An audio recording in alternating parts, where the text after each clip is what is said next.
Okay. Guys, ito lang guys yung magiging rules guys, oh.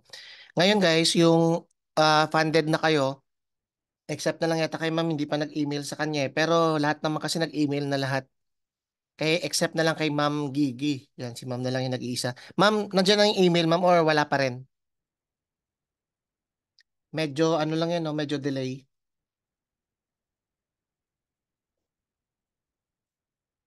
Ayun, wait na lang natin ma'am ah. Kasi yung iba ganun din kahapon din eh. Pero ngayong umaga lang nag-email. Pero meron namang ano na nag-email kagad. Alam ko tama naman yung email mo, may kasi hindi mo naman makukuha yung username password mo kung mali yung email. Pero alam ko tama yan. Wait na lang. Ito ma'am, oh, pwede mo dito ma'am i-chat ma'am yung concern natin ma'am dito sa chat support nila. Yan, antayin na lang natin.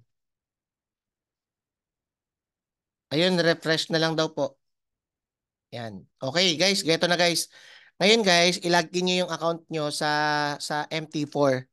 Tapos ilagin niyo rin yung account nyo sa dashboard. Ano yan guys? Magkakaroon kayo diyan ng ano demo account yung nakalagay dyan, pero withdrawable na yan. Yan. Bakit demo account? Dapat live na. Kasi guys, kung live account, malulugi yung company. Kasi imaginein mo, kahit sinong trader, bibili ng account na ganon, bibigyan ng live account, baka isunog nila sa market. Kaya guys, walang prop firm yung nagbibigay ng live account na. Okay, ang binibigay nila, demo pa rin, pero still, withdrawable na. Okay, ganon guys, yung business ng mga ano ng mga prop firm trader, ng mga prop firm company. Okay, bakit demo? Bakit hindi live account? Kasi kung ikaw ba naman, kunwari ako, tataya ko ng company, ito bagong trader to, nakapasa. Tapos bigyan ko to ng ganitong funds. Tapos ubusin niya. Yung as in live talaga guys ha. Ubusin niya, edi malulugi ka nun. Paano lalago yung business mo nun? Sige, antayin mo na lang ma'am, antayin mo na lang. Pero alam ko darating din yan eh. Okay, basta guys, ganun guys ha. Demo yung nakalagay dyan, pero withdrawable na yan. Kailan tayo ito guys, punta kayo sa ano, FAQ. Yan, dyan nyo guys mababasa lahat. Okay, ito guys, dito tayo sa rules. Dito tayo sa rules. Ito guys, chat-chat nyo lang oh. Antayin nyo lang guys, medyo matagal-tagal guys eh. Okay. Ano ba yung ano doon? Ito guys, bawal na guys ha. Bawal na yung bot sa ano. Bawal na yung bot sa live account. Hindi na pwedeng gamitan yun. Kung pwede lang na oh. Yaman na natin.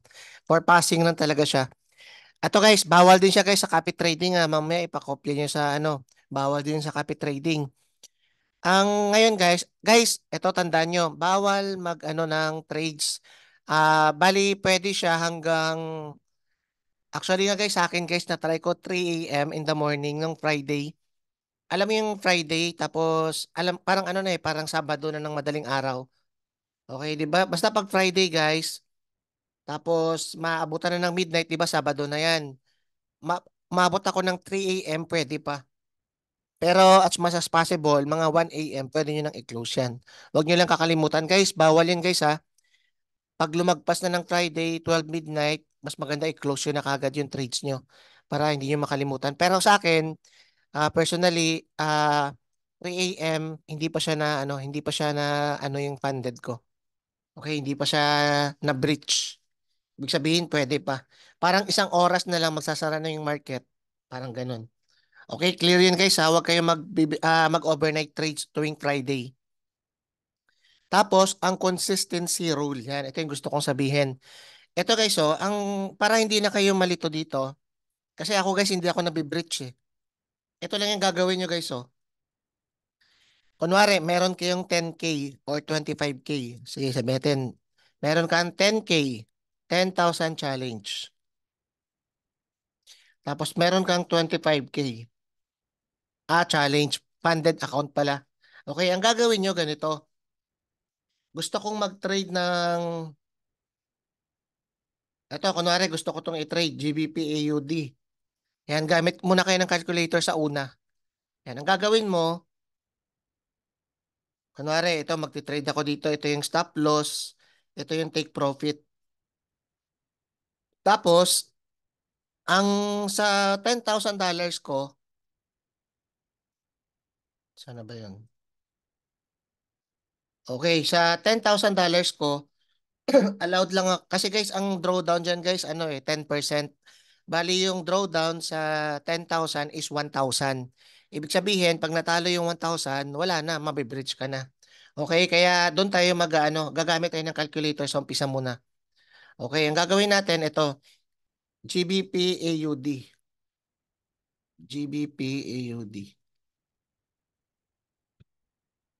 Gamit muna kayo yun guys ha. GBP. Okay, ito. Tapos, stop loss niya 52.3. Ito nakita nyo guys, yung pips, 52.3 yung pips. Dito yan tinitingnan, 52.3. 52.3. Tapos, ang gagawin mo dyan guys, dalawang option guys dalawang option sa pag-compute. Pwedeng balance or sa drawdown. Ang balance, ibig sabihin, ilalagay mo talaga dito yung 10,000 talaga.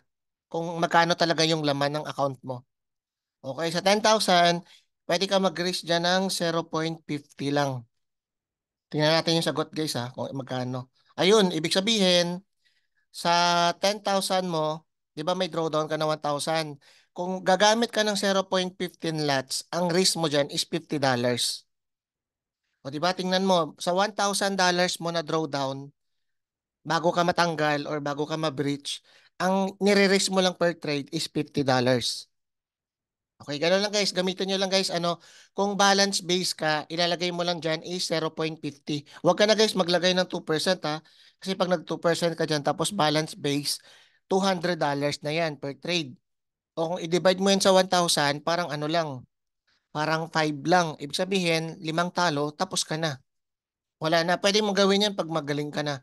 Pag may proven and tested ka na, nakabisado mo na talaga multiple times kung ilang beses mo na backtest. Pero ngayon, I suggest wag niyong gagawin to kasi ito yung ginagawa ng mga newbies guys na na sobrang hot na hot sa market.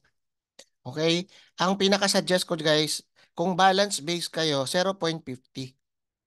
Kung balance base ulitin ko, balance base. Ibig sabihin, ilalagay mo dito yung total talaga na balance, hindi yung drawdown. Okay, 0.50 yung gagamitin mo na lots. Tapos, ang calculator niyan, 0.15 yung lots. Tapos, $50 yung risk. Yan, okay yan. Kasi ibig sabihin, sa $1,000 mo, kahit 25,000 yung account mo guys, pwede mong gamitin 0.50 lang. Sa risk ratio, 0.50%. Okay, wait lang compute ko muna. $50, 1,000 divided by $50. Oh guys, ito guys, meron kang 20 na lives na buhay. Ibig sabihin, matalo ka ng 20 times na sunod-sunod, wala talagang wins para ma-breach yung account mo. Okay na yun guys, 20. O kung natatakot ka, edi risk ka dito 0.25. 0.25% kung natatakot ka. Ayun, $25 lang yung nire-risk mo sa balance base na ganito.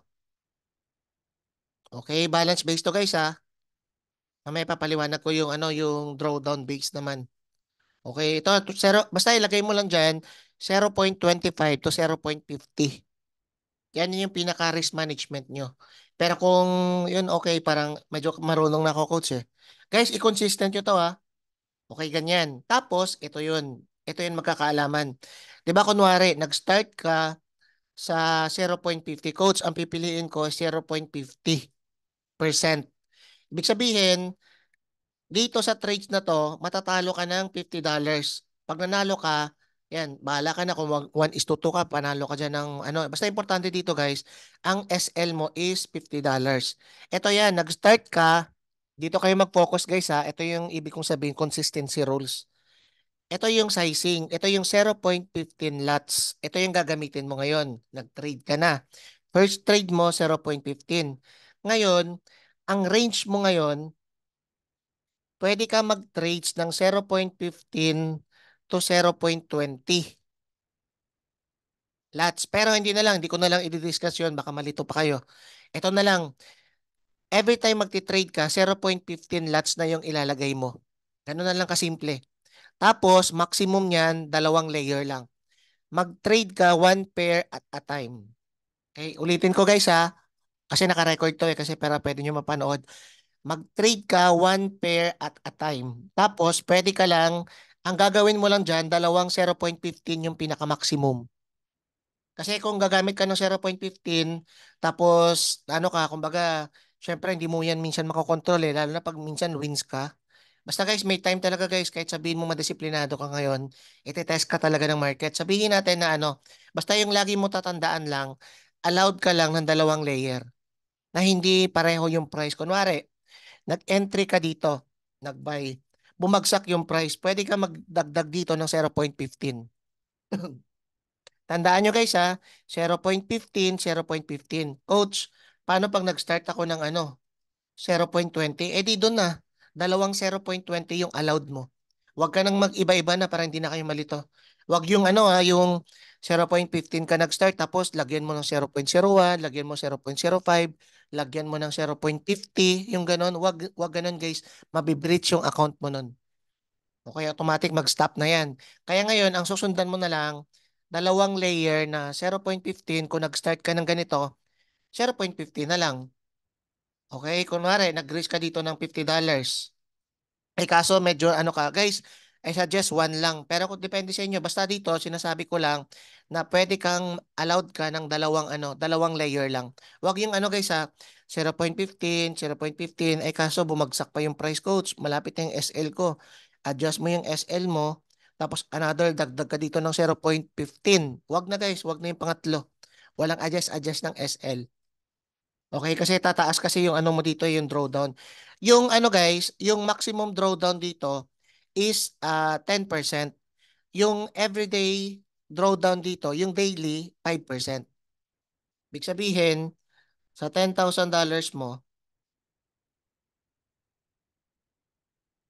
ito guys, sa $10,000 mo, yung daily na allowed ka na hindi ka pwedeng matalo is 0.05.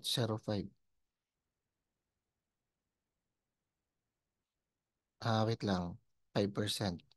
0.05. 500 guys, 500. 10,000 times 0.05. Ayun guys, 500. Ibig sabihin, guys, hindi ka malilimit guys kung susundan mo yung mga sinasabi ko. Okay, ang maximum drawdown nyo guys is 10%. Tapos yung daily drawdown nyo is 5%. Ibig sabihin, kung 10,000 yung account mo, hindi ka pwedeng matalo sa isang araw ng 500 kasi automatic pag nag-500 yan, mabibreach yung account mo. Kaya sundan mo yung sinasabi ko na risk management. Sa 10,000 guys, sa 10,000 na, 'di ba? Ngayon may 10,000 kayo. Ang gamitin mong volume guys, pinaka-safe 0.15. Yun na lang, 0.15 na lang. Kasi ang ginagamit ko kasi dito ngayon is 0.20 to 25. Ganon. Pwede kasi yun. 20 at saka 25 sa akin. Pero baka kasi malito kayo. Ang ginagamit ko naman minsan is 0.25, 0.25. Ganon lang, consistent. Pero pwede yun sa 0. Ang range ko kasi guys, ano 0.25, 0.20, 0.15. Parang ganon yung range ko. Kasi nag-start ako sa 0.20. Kaya yung range ko parang ano, nag-start ako 0.20, kaya pwede ako ng 0.25 to 0.15. Kaso dahil yung iba baka hindi ito ninyo maintindihan, baka magkamali kayo. Okay? Kaya ang pinaka-suggest ko na lang, mag-start kayo guys, ano na lang, yung pareho na lang na number. Yung pareho na lang. Kaya kung mag-start ka ng 0.15 sa 10,000, okay na yun. Okay, okay na yun guys ha. Tapos kung medyo risky ka, kung medyo ano ka, medyo may time na parang gusto mo, ano na, parang na blanco ka. Basta allowed ka lang ng dalawang 0.15. Yun, tapos na yung usapan. Para hindi kayo malito. Okay, clear yun guys ha. Dalawang layer lang yung pwede. One trade at a time. Kunwari, nag-trade ka na ng GBP AUD, meron ka ng 0.15 lots. Eto guys, ito pa pala isa. Pwede kang mag-trade ng dalawang pair. Pero dapat 0.15 yung isa, 0.15 yung isa. Bawal ka na mag-pair mag-trade ng isang pair, dalawang layer. Tapos isang pair, dalawang layer ulit. E di magiging 0.60 lots na yon, yung total. Bawal na yun, guys. Baka ma-breach kayo nun. Tapos minsan magkakaroon niya ng ano, yung tipong hindi magpe-place yung trade mo. Kasi parang over ano ka na. Bawal na sa rules nila. Okay, para hindi ka mahirapan, one trade at a time na lang. One pair at a time. Maximum two layers. Okay, clear na yun guys ha. Guys, pakitype naman guys kung clear. Para at least ano, kasi ilang beses ko na pinulit-ulit yan. Mamaya baka magtanong pa kayo ulit. Okay, clear yan guys ha. One trade, mas maganda, one pair at a time. Maximum two, ano lang, two layers lang. Okay, walang dapat tatlo dyan ha. Mamaya, sa isang trades mo, nakadalawa ka. Tapos, dito sa Euro JPY, parang feeling ko lilipad talaga to. Sige, mag 0.15 pa ako, tatlo. Wag na lang guys, wag niyo na subukan. Gusto ko lang na maging safe kayo. Okay? Sundin nyo lang yun guys, sundin nyo lang. Tapos ito, sa 25,000 naman, sa 25,000 na capital, tingnan natin dito. Ito pala guys, okay. Ito, ano to, yung balance base to. Kaya nilagay ko dito 10,000. Balance base, pwede nyo i-note guys, pag balance base, ang pinaka-safe na risk management dyan is 0.25%, 0.25% or 0.50%. Ganon yung pinaka-ano. Tapos, ito na, pag drawdown base na, ito na yung pag drawdown base. Ang drawdown nito, 10%. Magkano yung 10%? 1,000. 1,000 ilalagay mo dito. Tapos, ito, pwede mo itong lagyan ng, tingnan natin na, kunwari, what if 2%? Ayun, 5%. Ayun, ito guys, pwede 5% kung drawdown base ka or 3%. Okay. Guys, ganito ha. Kung drawdown base naman yung pagkakakompute mo, actually guys, yung calculator guys, mas maganda gamitin nyo lang to sa una. Pangalawa na, medyo wag nyo na lang gagamit. Sa akin, hindi na ako gumagamit nito sa funded ko. Ano lang, tinitingnan ko lang minsan kung magkano na yung risk ko. Basta sa akin, nakastart na kasi ako ng 0.20, kaya yung mindset ko, puro 0.25, 25 na lang yung tinitrade ko. Kahit anong pair dyan, like, kunwari, ito, feeling ko, kunwari, wala pa akong trades ngayon. Kunwari, magbabay ako dito, ito yung stop loss ko. Hindi na ako masyado nagko-compute. Ang ginagawa ko, 0.25 na kagad. Ganun na, wala nang paligoy-ligoy pa. Kasi mamaya nakalagay dyan sa computation, pero inaalam ko rin, nagko-compute ako, inaalam ko kung magkano yung loss niya. Pag minsan lumagpas na ng $70, okay lang. Parang ganun. Tapos minsan, pag mababa lang pala yung ganito, okay lang din. Kasi mamaya kasi yung lumabas sa calculator, kunwari, ang goal ko $50 lang per trade. Eh ngayon pala yung 0.25 ng ganitong pair, iba-iba kasi yan guys eh. 'Di ba? Iba-iba yan ng ano. Ito iba dito, iba rin dito. Paano pag ito? 'Di ba 0.25 ako? Paano pag dito nag-compute ako, ito yung stop loss pa ganun, ang nakalagay sa 0. Ang risk ko dapat na $50, ang nakalagay is 0. Sa 0.25 na volume, ang maririsk ko lang is $20. Is $20. O di ba $50 yung goal ko? Eh sabi ko $50 ang ano goal ko $20 lang yung 0.25. Eh di ang gagawin mo guys, pag pag nag pull back to dito, dagdagan mo pa. Doon ka maggagamit ng second layer. Para at least magiging ano siya, parang yung 0.25 mo, 0.25 mo maging $50. Okay, wag yung ano guys yung volume ko 0.25. Eh dahil $20 to, binagsakan ko ng 0.50 direct. Naku, wag yun guys. Delikado yun. Okay, basta ay yung ranging mo, two layers lang, ganun lang. Okay, sana tayo.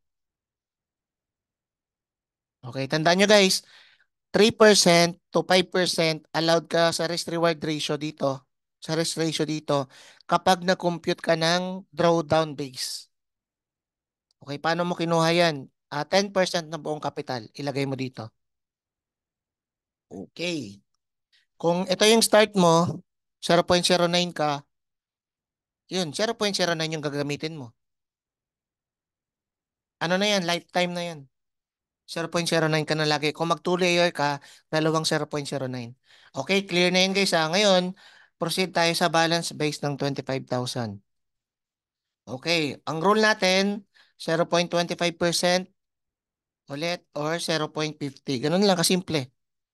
Kasi balance base to sa 25,000. Okay, sa 25,000 mo, ano yan? May 10% tayo dyan. Ilan yung 10% niyan? Umpit tayo dyan sa wait lang.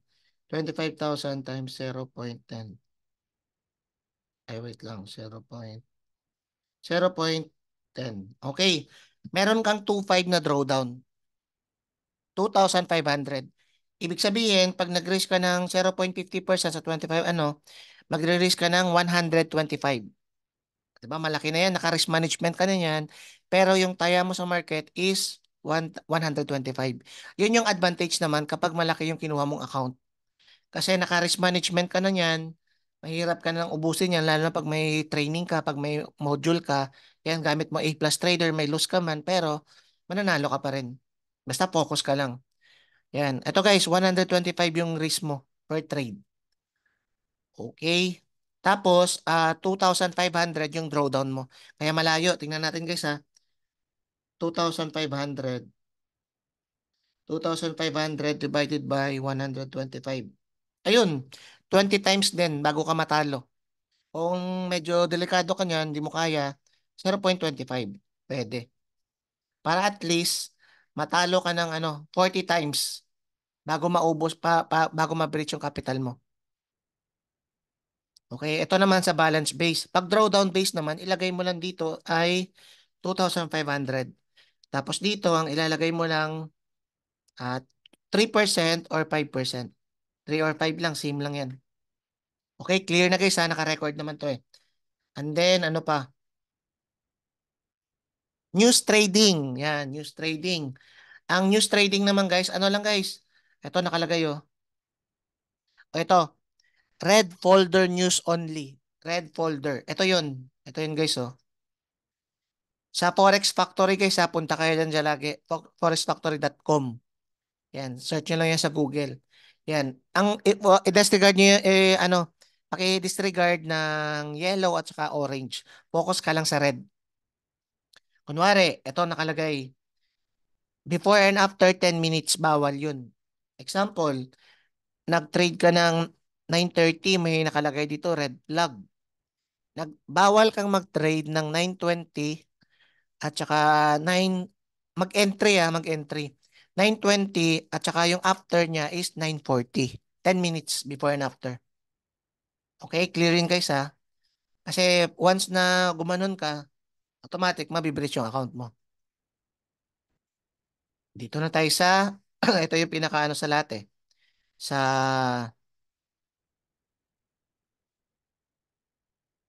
IP address. Tingnan natin saan yung IP dito. Basta guys, bawal mag-hold sa over the weekend ah. Ito sa merging account siguro. Guys, wag niyo ipa-merge sa iba ha. Mamaya mag-copy trading kayo sa bawal guys, bawal.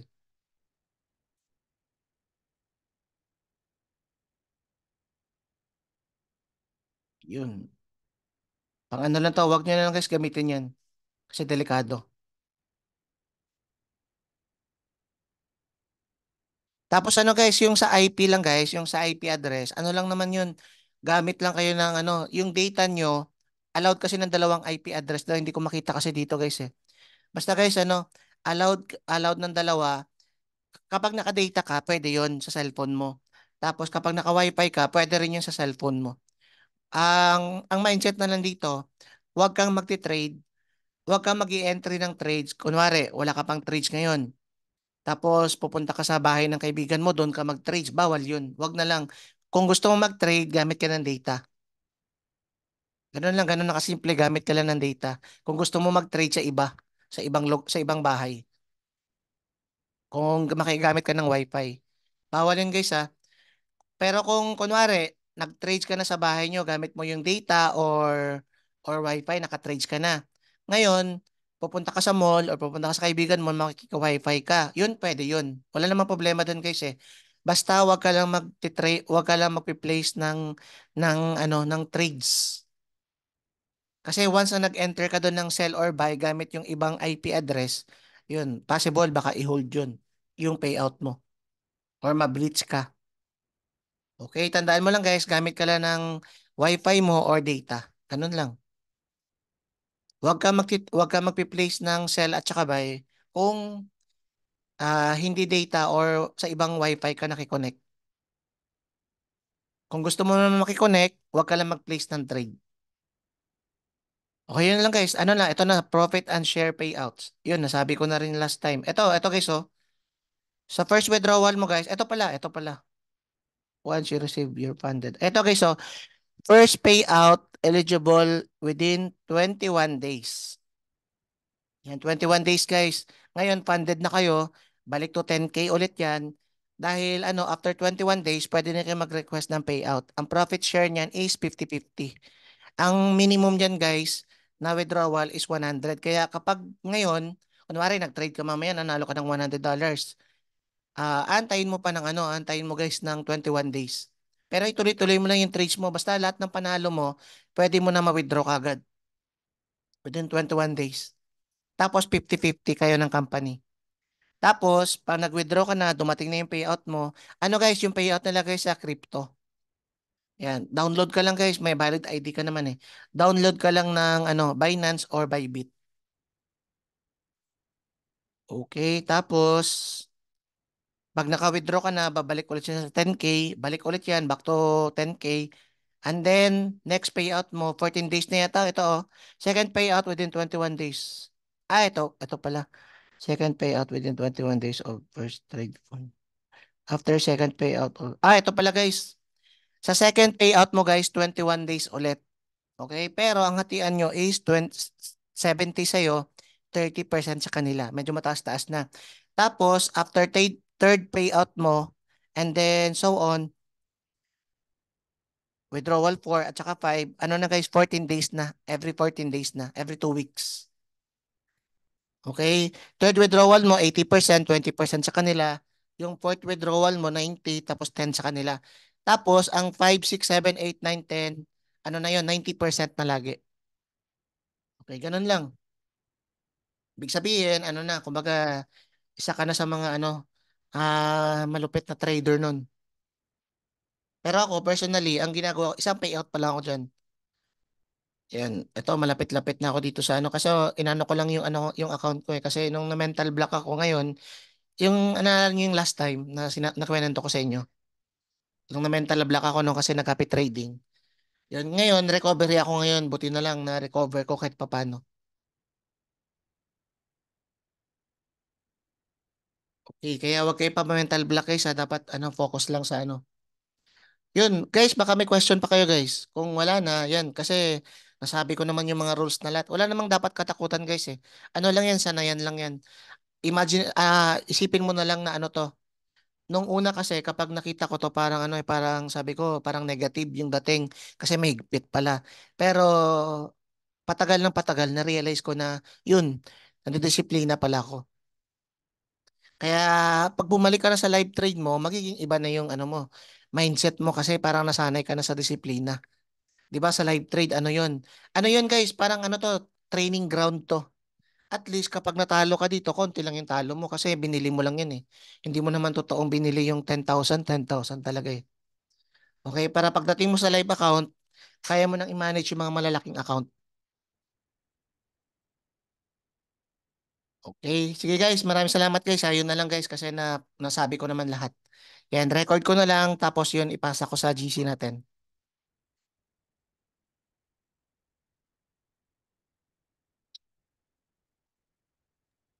Coach, Yes hello? po. Coach, may question sana ako, Coach. Sige po, sige, sige. Yung, kunyari, Coach, 10,000 yung account mo. Ngayon, ang maximum drawdown niya is pag umabot siya ng 9K, breach ka na. Ngayon, paano, Coach, pag napaabot mo siya ng 12K, tapos the next week, natalo ka, umabot siya ng 11K. Maximum drawdown na ba yun or hanggang 9,000 pa rin? Hindi bro, basta matalo ka ng 1,000, maano na maubos na. Makikita mo naman sa dashboard mo bro eh. Kung Okay, ilan yung okay. pwede mong Salamat, italo. coach. Okay. Sa dashboard mo makikita nakalagay diyan na ano na kunwari natalo ka ng sa sa per day mo, natalo ka ng $100. Makikita mo diyan kung ilan na lang yung pwede mong italo today. Dapat wag ka na umabot doon. Nakalagay sa dashboard kung ilan na lang yung ano yung natitira mong life, parang ganun. Dapat wag ka na umabot sa ganun. Kaya yun ang pinaka the best na advice ko, sundin niyo yung sinabi ko na ano, yung percent kasi malaking tulong yun. Pero kapag hindi yung sinunod, yun, medyo magsusugal kayo nun. Delikado. Baka ma-breach pa kayo nun, automatic mawawala.